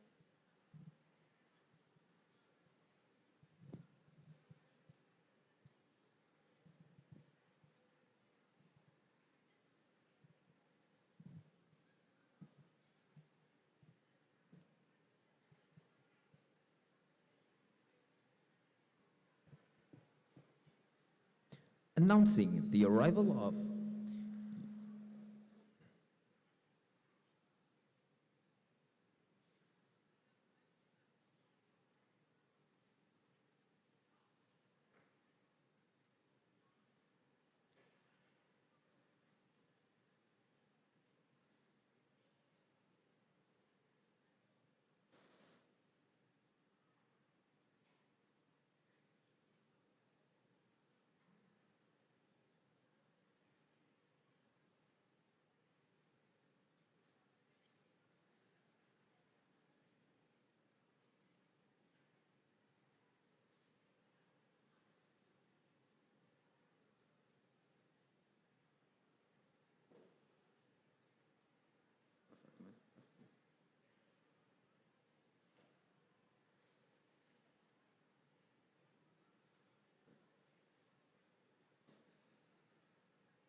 announcing the arrival of Yang Berbahagia Datuk Seri Haji Syamsul Iskandar alias Yusri bin Haji Muhammad Akin, Senior Political Secretary of the Prime Minister. Professor Dr. Akmal Huzairi bin Abdul Rahman, Deputy Rector of Office of Student Development and Community Engagement. Mr. Jamaluddin bin Said, Director of Student Affairs and Development Division, and all the officers of Prime Minister Office. Accompanied by Brother Muhammad Ali bin Abdul Muttalib, Assistant Program Manager, Ta'aruf Week, Semester 1, 2024-2025 intake.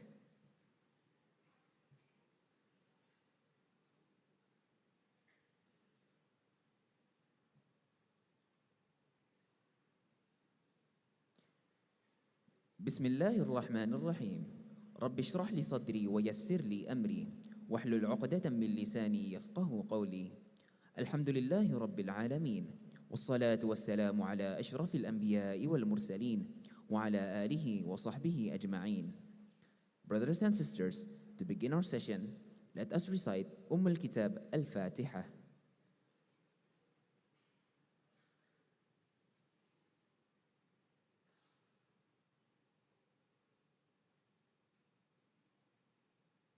Ameen, Ameen, Ya Rabbal Alameen. May Allah bless our session for today.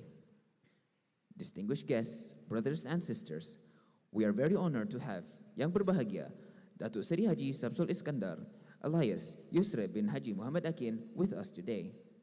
Without further ado, we would like to invite our honorable speaker, Yang Berbahagia, Datuk Seri Haji Samsul Iskandar, alias Yusra bin Haji Muhammad Akin, to proceed with the session.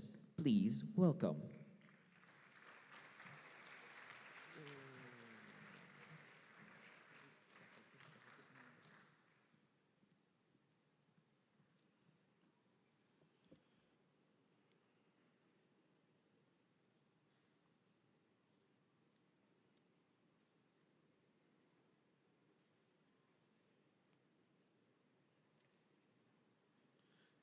Bismillahirrahmanirrahim. Alhamdulillahi rabbil alamin. Alhamdulillahilladzi arsala rasulahu bil huda wa dinil haq liyuzhirahu ala dini kullih wa kafa billahi shahida. Subhanaka la ilma lana illa ma 'allamtana innaka antal alimul hakim. Assalamualaikum warahmatullahi wabarakatuh. Salam Malaysia Madani, salam sejahtera yang dikasihi saudara pengacara majlis, sahabat saya Profesor Akmal Khuzairi, saudara Jamal dan pelajar, pegawai, lupa nak kenal tadi, dan seluruh rakan-rakan mahasiswa dan mahasiswi, brothers and sisters, yang hari ini menjadi satu hari yang cukup bersejarah, menjejakkan kaki ke Universiti Islam Antarabangsa, a garden of knowledge and virtue. Apa khabar semua? Sihat? Kita akan kendalikan sesi ini dalam keadaan yang santai. Saya akan bercakap sedikit dan kemudian kalau ada beberapa persoalan ingin bertanya, saya sangat alu-alukan. Kerana saya sangat berbangga sebab hari ini dapat menjejakkan kaki ke universiti ini.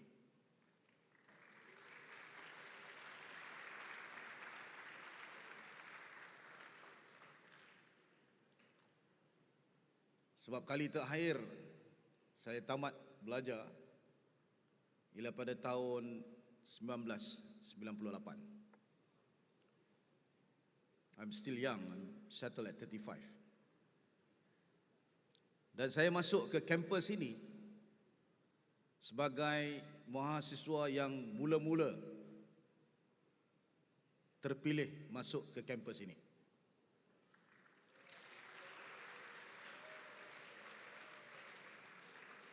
Waktu itu hanya pelajar undang-undang, kalau tak silap. Pelajar law dan juga economics. Menjadi orang yang pertama menghalau segala monyet-monyet yang berkeliaran di dalam kampus. Kerana tempat baru, it's new place.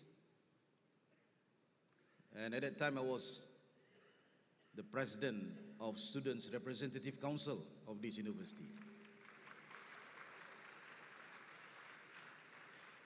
And of course, it is our ardent task as a team, together with other colleagues in the Students' Council, to ensure the safety and the comfort of the students in this new university. Well, for my brothers and sisters, I stand before you today not only as a former student leader of this university, not only as a political leader, but as someone deeply committed to the vision of this esteemed institution. And I guess today marks the beginning of your journey in one of the most prestigious and unique educational institutions in the world. One that carries the weight of ideals, visions, and hopes that go far beyond the ordinary. International Islamic University is not just a university. It is a testament to a much larger vision, a vision in which faith and knowledge are intertwined, where the intellectual rigor of modernity meets the timeless wisdom of Islamic principles.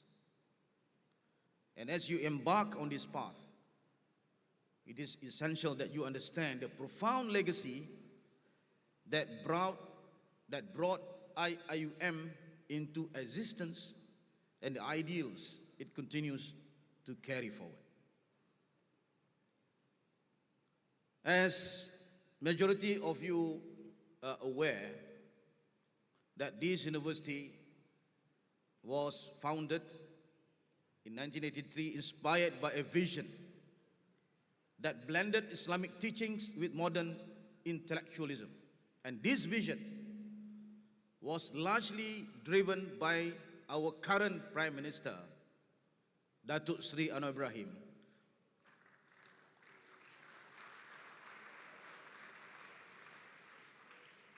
whose contribution to establishing this university cannot be overstated. His idea was to create a platform where Muslims all over the world could come together to pursue knowledge and contribute to the ummah's intellectual and moral progress. Saya difahamkan intake kali ini menyaksikan kurang lebih 200, 300, 200 pelajar-pelajar antarabangsa. Saya percaya pihak universiti akan berusaha lebih keras lagi di bawah kepimpinan yang baru untuk menambahkan lagi pelajar-pelajar antarabangsa ini. Sebab sewaktu saya belajar di sini, bermula tahun 1994 di Petaling Jaya, 1996 di Gombak, itu kita ada pelajar-pelajar antarabangsa yang sangat ramai. Daripada Afrika, daripada Bosnia, mana lagi? Daripada Bangladesh, India, Sri Lanka. Saya masih ingat pengalaman saya, satu bilik dengan pelajar Afrika. Saya cuba nak faham dia, dia cuba nak faham saya. Siapa sini ada pengalaman? Sini ada pelajar Afrika yang daftar kali ini? Tak ada, Tiada. Kita doakan tahun depan ada, supaya you ada pengalaman. Sebab mereka ni main bola, aktif. Sukan, aktif. Tapi tak suka mandi. Sedikitlah. Kalau ada pelajar Afrika ni, saya minta maaf lah. So saya ada conversation dengan dia pasal taharah, kebersihan. Dia kata nak buat macam mana? Tempat dia dulu di Afrika kurang air, jadi dia tak biasa mandi. Jadi saudara-saudari bayangkan, balik main bola sepak berpeluh-peluh, dia lock. Lepas tu, okay, things as usual. Aku pening lah, bau. That I have a conversation with him. And dia broaden my perspective in that sense. International students punya networking ni, oh begini, pola pikir dia begini. Dan akhirnya terus kepada perkara-perkara yang lain, budayanya, perkara-perkara berkaitan dengan apa yang mereka lalui di negara mereka, kesusahan dan kepayahan yang mereka lalui, dan akhirnya dapat masuk ke menjadi pelajar Universiti Islam Antarabangsa. Dia appreciate so much. So ini perkara-perkara yang saya fikir sangat fundamental, sebab inilah tempat seperti yang saya sebutkan tadi, di mana Muslim, the younger generation daripada seluruh dunia datang ke sini menimba ilmu dan berinteraksi antara satu sama lain.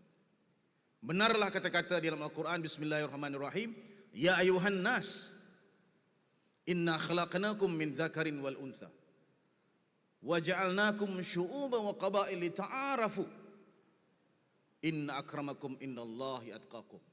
Wahai manusia, inna khalaqnakum min dzakarin wal untha, kami jadikan kamu lelaki dan wanita. Wa ja'alnakum syu'uban wa qaba'il, kami jadikan kamu syu'ub, kumpulan-kumpulan. Qabail, kabilah-kabilah, kaum, pelbagai kelompok. Tujuan kita adalah untuk lita'arafu, untuk kita berkenal-kenalan. Inna akramakum indallahi atqakum, orang yang paling mulia di sisi aku adalah orang yang bertakwa. Sadaqallahul azim. Ini pada saya ayat yang sangat penting untuk kita sama-sama hayati, sebab dalam konteks negara kita, kita berdepan dengan Malaysia yang majmuk, yang majoriti di dalam dewan ini merupakan warga Malaysia.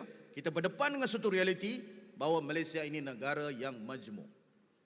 Sejak merdeka, inilah takdir sejarah kita. Ada Melayu, ada Cina, ada India, kawan-kawan di Sarawak dengan Iban, Dayak dan sebagainya. Malah di Sabah ada Kadazan, Dusun. Ini keluarga besar Malaysia. Ingat bahawa di situ terdapat penegasan daripada ilahi untuk tujuan lita'arafu. Saya nak betulkan perspektif ini sebab ramai di luar sana yang memainkan sentimen 3R. Race, religion, and royalty. Kaum, agama, dan juga raja. Bagi tujuan melaga-lagakan. Sebagai warga international Islamic University, Universiti Islam Antarabangsa, mari sama-sama kita betulkan semula perspektif kita dalam usaha untuk memberikan pencerahan kepada seluruh rakyat bahawa ini adalah negara yang berbilang kaum. Tujuan kita untuk berkenal-kenalan, bukan untuk berpecah-pecahan. As I told earlier, it was Datuk Sri Anwar's desire to see an institution that embodied the true spirit of Islamic thought, one that could respond to contemporary challenges while remaining deeply rooted in the faith. The university was to be a place where critical thinking, spiritual development, and social responsibility would converge. And the establishment of this university is indeed a reflection of Prime Minister Anwar Ibrahim's belief in the power of education to shape individuals, communities, and nations. This university has set the belief to transform, or rather the transformative power of education. Education is not just about acquiring knowledge, but about developing a critical mind and also compassionate heart.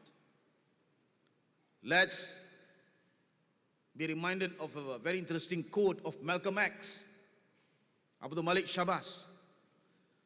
Education is the passport to the future, for tomorrow belongs to those who prepare for it today. And this belief drove Prime Minister Anwar's role in founding this university, a university that reflects his ideals of balancing tradition with modernity, faith with intellect, and local identity with global awareness. Brothers and sisters, this university is not only a physical campus to all of us. It is about laying the intellectual and moral foundation that will guide us as the students and leaders of the future. Our experiences here as students, activists, will certainly give us a very unique perspective on the importance of holistic education. For all my brothers and sisters here, just a bit of my life, my personal life. Yeah. I was born in Malacca, in Kampung, in a village. Small village, they call it Kesang Tua in Jasin, Malacca. Who's a Malacca boy here? Friends, brothers, sisters from Malacca? Yes, one. Okay, there's a wakil. Maybe upstairs, yeah. My father is just a hospital assistant. And my mother, she's a clerk. She was then a clerk. Both of them passed. Yeah. And our upbringing is just a normal, I'm just a normal village boy.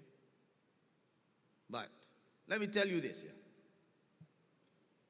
Both parents and the surroundings and the teachers at the time inculcate the value of striving for excellence from day one, from still primary schools.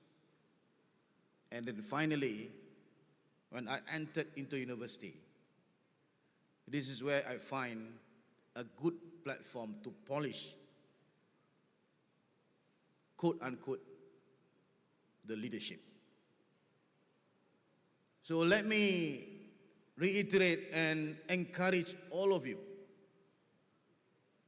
since your early days of the university, use this platform, this university, to maximize your potentials.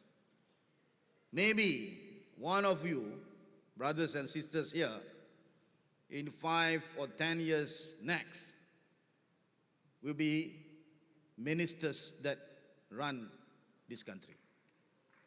Or maybe Prime Minister from International Islamic University. And maybe leaders in their own capacity, business tycoons, for example, but they all come from the same university, from the same place that inculcate virtue and also knowledge. And this is important because the Prime Minister talked so highly about developing this country through Madani framework. We call it Membangun Malaysia Madani. It is championed, of course, by Anwar Ibrahim, our former president of this campus and also the initiator of this campus, of this university, where this Madani reflects a vision for a more humane, just, adil, al-adalah, and compassionate society. It is about embracing the principles of civility, respect, and mutual understanding, and building a nation that thrives on diversity, inclusivity, and progress. And let me share this with you, brothers and sisters. This university plays an integral role in this Madani vision.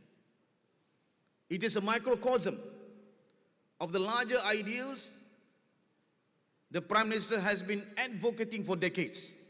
And in this university, students from different cultural, religious, and social backgrounds come together to learn and to engage and to grow. And you, all of us, and all of you in particular, are the embodiment of the Madani values. Values that seek to unite rather than divide, to foster understanding rather than hatred, and to promote justice rather than exploitation. As students of this university, let me reiterate that you are not just recipients of this vision. You are expected to carry it forward to the next level. You are the future leaders who will shape the course of Malaysia and also the world. The idea of Madani is more than just a political slogan. It is a call to action, a reminder that we must strive for a society that is just, compassionate, and grounded in the values of faith and knowledge. Brothers and sisters, I just want to touch a bit on the Prime Minister,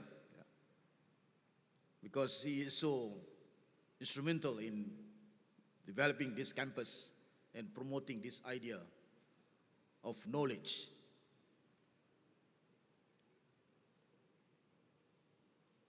For us, I encourage all of you to read his book and his text, ASEAN Renaissance, Malaysian Madani, or the script in English, because the life of him is a testament to the power of idealism. From his days as student leader to his involvement in reform movements to his long and often difficult journey in Malaysian politics, our Prime Minister has always stood for justice, equality, and the empowerment of the people. He once said, "Struggle is the meaning of life. Defeat or victory is in the hands of God. But struggle itself is a man's duty and should be his joy." And maybe some of you are fully aware that our Prime Minister's journey has been marked by trials and tribulations, but his resolve has remained unwavering. His fight for democracy, human rights, and social justice, both in Malaysia and globally, has been fueled by an unshakable belief in the potential of humanity to rise above adversity. And in fact, he has consistently called upon students and young people to be part of this struggle, to reject complacency and take up the mantle of leadership in their own right. As students of this university, I think and I believe you have a responsibility to uphold this legacy. Education here is not just for our personal development. It is a tool. It is a platform to better the society, to challenge injustice, and to promote values that uplift humanity. In 1998, when I graduated from the law school here, that was when the crisis happened. Where our Prime Minister has been arrested, punched in the lockup by the Inspector Police of General. And you imagine, my dear friends, brothers and sisters, I was there, 24 years old, and the people, the community, the society are congregating in a very large number and fight for justice. I was then a former president of this university, Students' Council. Obviously, people will ask me, what will you do? I just want to share my experience. That's where the turning point of my life as lawyer, come politician, come leader. Because you have to make a decision at that point of time. We just graduated university. I remember at that time, it was the safest ever convocation that this university has ever witnessed. Because we organized in a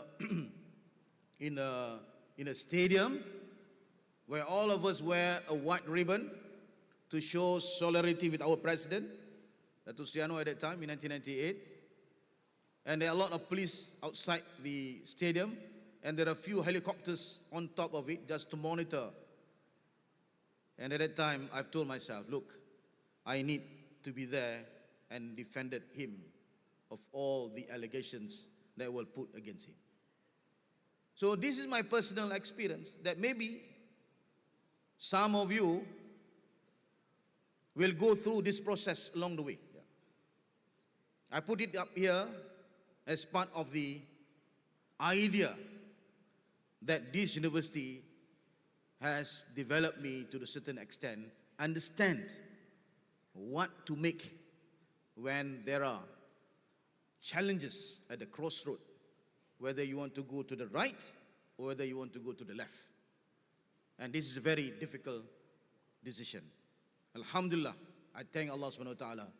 I think at that time I made a right decision to fight, and finally, 25 years after that, we see that our beloved ex-president of this university, the founder of this university, later become the Prime Minister of this country.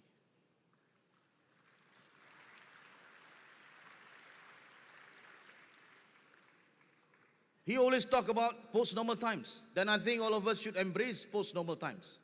If you don't understand post-normal times, you can Google it and read few literature on the post-normal time, because it's very relevant now.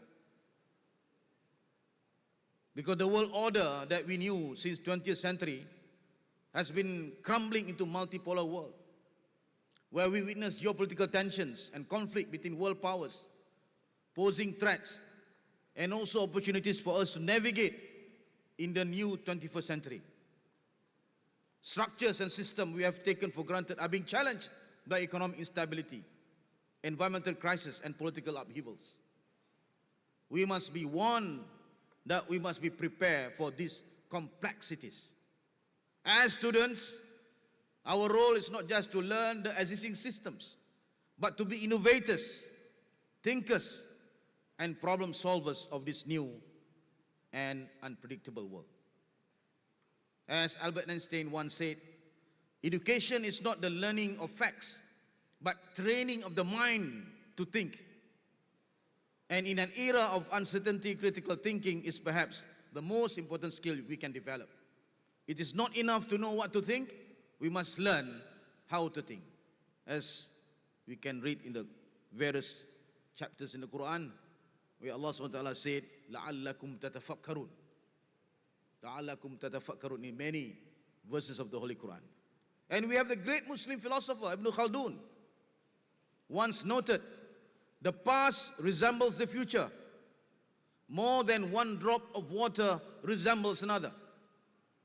Hence, understanding the history, including the history of institutions like our university, is crucial as it provides us with the lessons and insights needed to navigate the future. I am indeed very honored today that I'm being given the opportunity to share my thoughts. I've touched a little bit of the history of the university and the way forward. What are the things that we need to do and to prepare in this 4 years journey of developing ourselves, not only as students, but prepare ourselves to be leaders. Because I believe you are the future leaders, thinkers, and also the change makers in this country. Malaysia needs you to rise to the challenges of post-normal times. The country will look to you to provide solutions to complex problems, to lead with integrity and compassion, and to embody the principles of justice and equality that this university and our nation hold dear.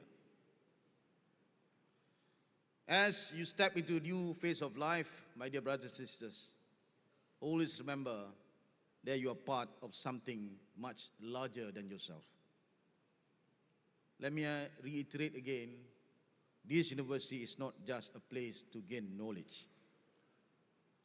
It is a place to find your purpose, challenge the status quo, and contribute to the betterment of the society. You are the torch bearers of a great legacy. And again, it's up to you to carry it forward with courage, wisdom, and humility. Thank you again, brothers and sisters. May Allah guide you. May Allah guide us in our journey. Assalamualaikum warahmatullahi wabarakatuh. Thank you.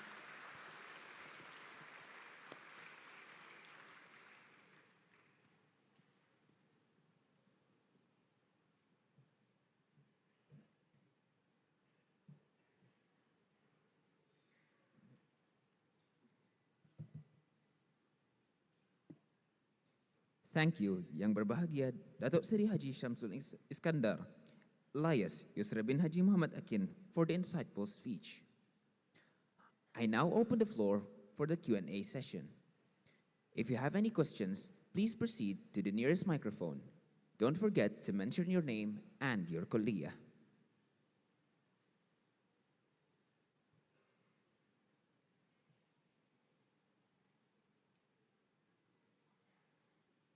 Subhanallah. Bismillahirrahmanirrahim. Assalamualaikum warahmatullahi wabarakatuh. To Datuk Sri, I'm Muhammad Nur Huzaimi from the Ahmad Ibrahim Kuliah of Laws. So my question is more on the national context.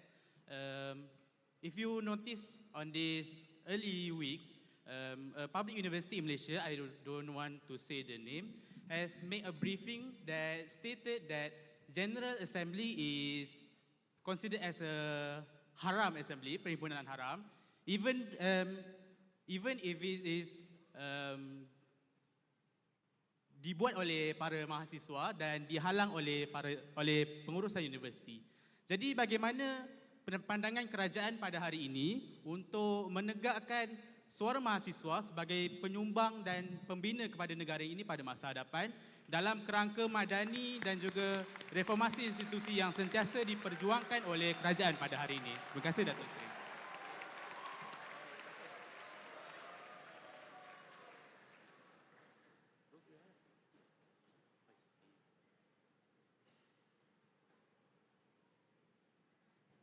Hello.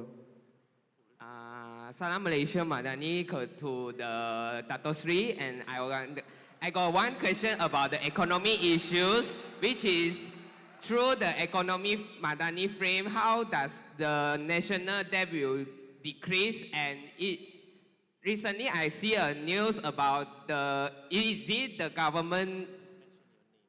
Okay. My name is Chong Wei Hong from Kuliah Human Science. Is it the government implement the GST this year or next year? Thank you. Bismillah. Bismillahirrahmanirrahim. Assalamualaikum warahmatullahi taala wabarakatuh. Datuk Seri, my name is Muhammad Zairi bin Zalani from Kuliah Islamic Reveal Knowledge and Human Science from Bachelor of Political Science. So, my question is, since Datuk Seri Anwar was sworn in as a Prime Minister since 22nd October in 2022, I've seen Datuk Seri Anwar has held a various meeting program with students with various universities such as UMK in Kelantan, UMS, and I've been heard that Datuk Seri Anwar also will visit UPSI by tomorrow, 5th October. And UIA is still not visited by him yet.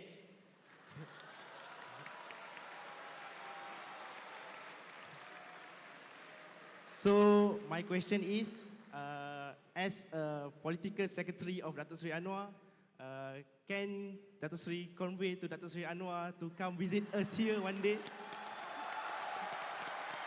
That's all from me. Thank you. Let me answer three first. Sorry. And the first question was from Mr.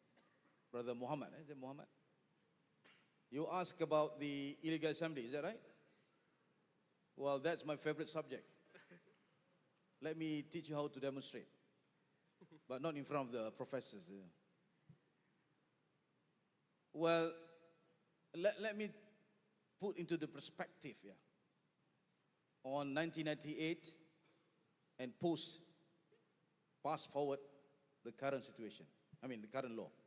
In 1998, in any assembly, we are bound by Police Act, but we need to apply for permit to organize a gathering or to organize a demonstration, protest, you go to ask the police for permit.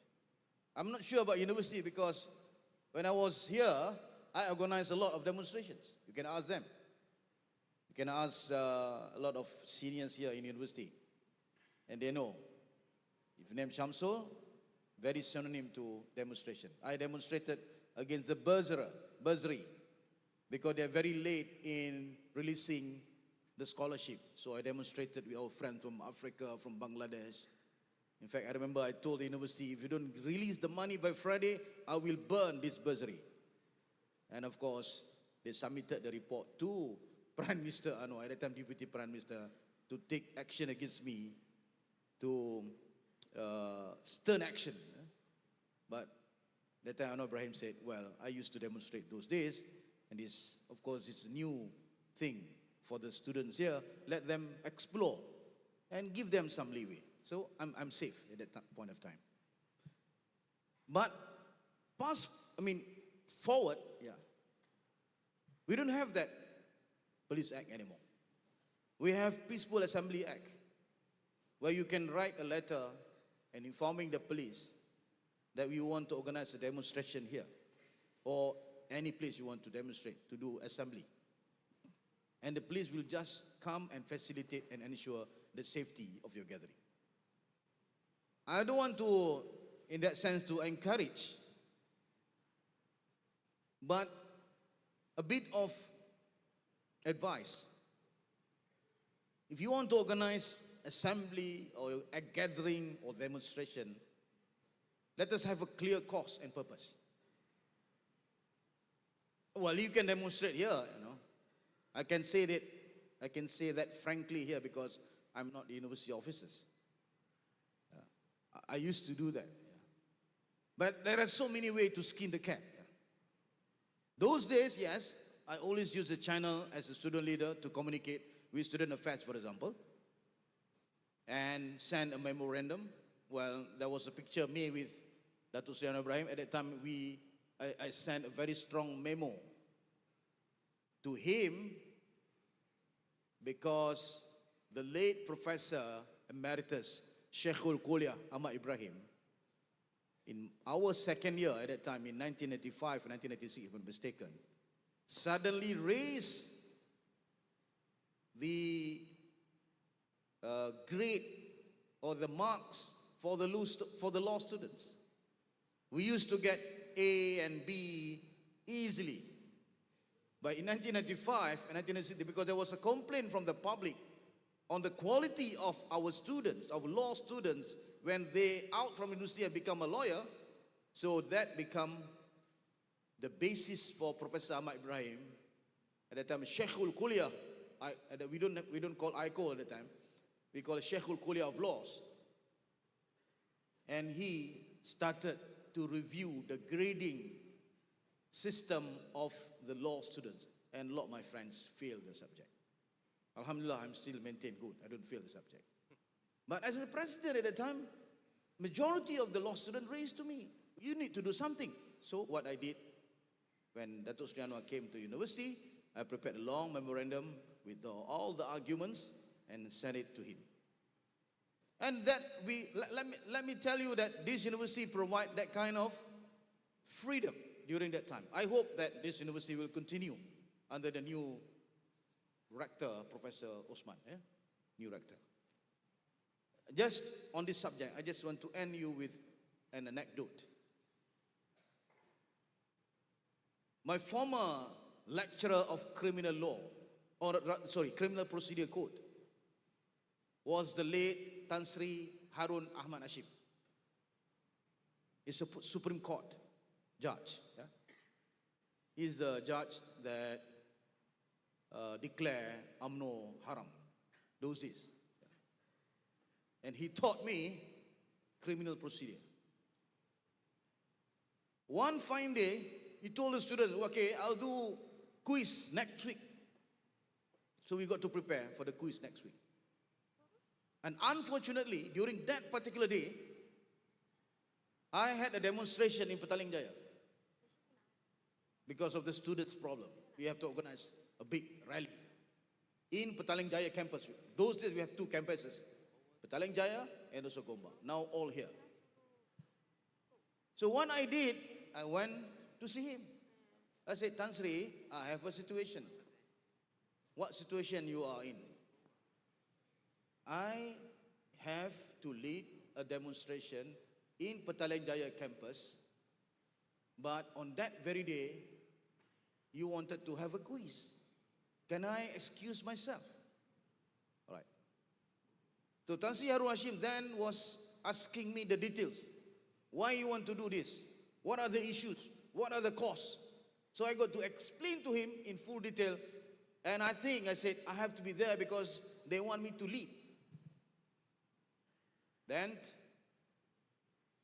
he told me, okay, you went and demonstrate first. Tomorrow you come back and do your quiz. That is the kind of attitude of the lecturers those days. I'm not sure whether you have now. I wish all the best to you. Second, on the issue of economy Madani, yes, the principle of economy Madani is very clear. Raise the shilling and raise the floor. Raise the shilling means raise the funds, the investments from all over the world. I think quite few days before, Malaysia received the highest investment ever through Oracle, one of the biggest tech company in the world, 6.5 billion US dollar.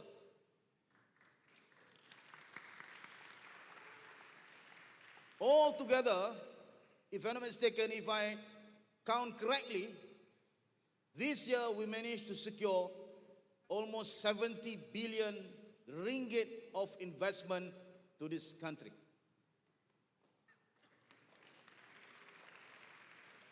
Five years from now, I'm telling you, the job opportunities are there to all of us. You raise the shilling, and you raise the floor. Meaning you raise the floor, you raise the salary. As you have read, that those involved work in the government sectors now enjoy the new salary scheme, more than 2,000 ringgit. And I'm pretty sure the companies, the big companies will follow suit. So you have a society under the economy Madani will have a just salary and wage for us to spend and for us also to contribute back to the country.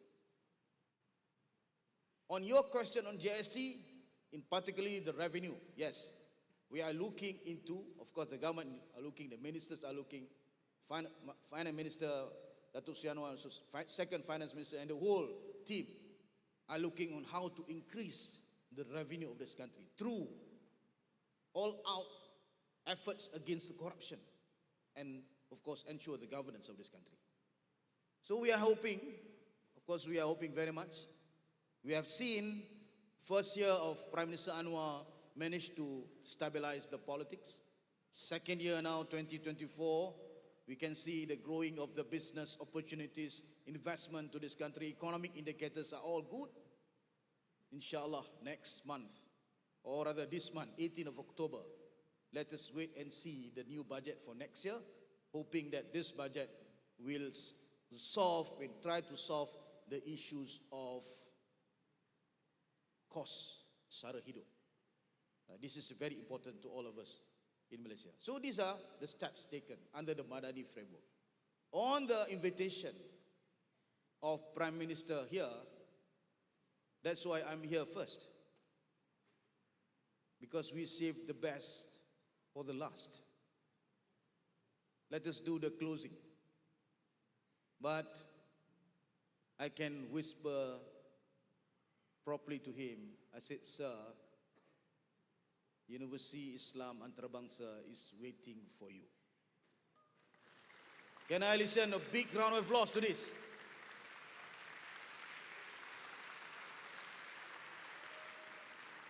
Okay, I have 3 minutes left. Any other questions? Or Mr. Chair, you will continue or can take few questions more? It's up to you. No? All right, thank you.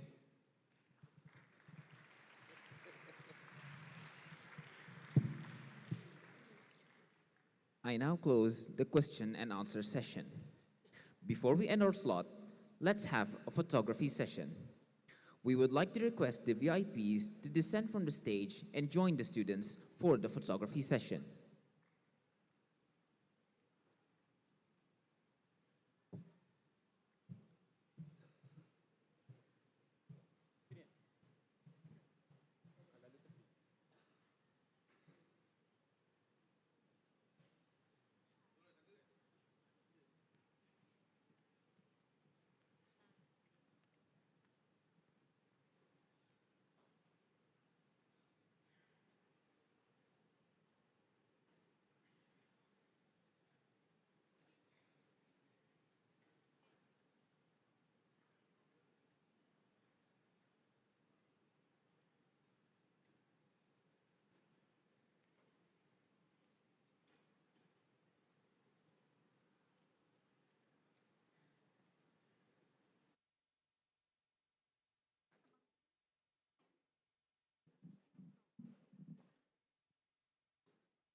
Students, you may rise.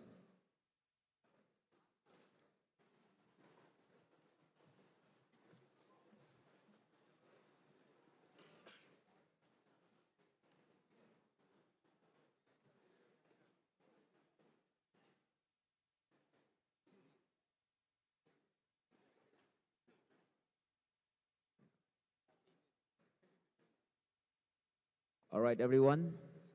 3, 2, 1.